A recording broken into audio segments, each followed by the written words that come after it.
Hello everyone, I am Dr. Divya from Department of Pathology, Narayana Medical College and Hospital, Nellore. Today I am here to talk about World Thrombosis Day.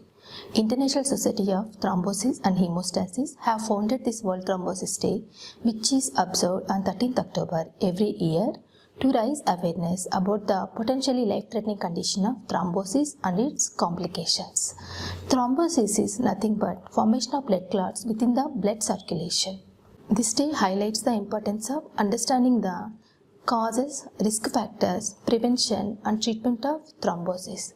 In addition to spreading awareness, this day honors the legacy of Dr. Rudolf Virchow, who contributed significantly in understanding the formation of thrombus. The theme for World Thrombosis Day 2024 is Move Against Thrombosis. That is, urging people to get up and exercise in order to improve blood circulation and decrease the risk of thrombosis. And decreased mobility can increase the risk of thrombosis, and that is the major cause of morbidity and mortality associated with thrombosis. Thrombosis can lead to serious complications like deep vein thrombosis, stroke, pulmonary embolism and heart attack.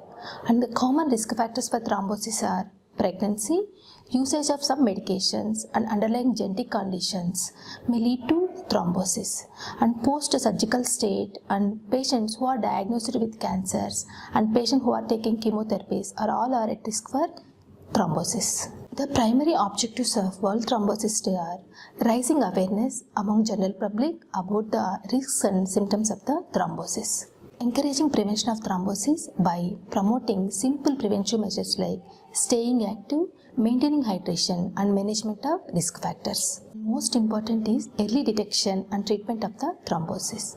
Early detection of the thrombosis with the help of recognizing symptoms like pain and swelling in the leg and sudden onset of breathlessness, and seeking medical attention as early as possible. The key message for the day revolves around the need for proactive steps in reducing the thrombosis-related deaths, as many are preventable with right knowledge and care of the public population.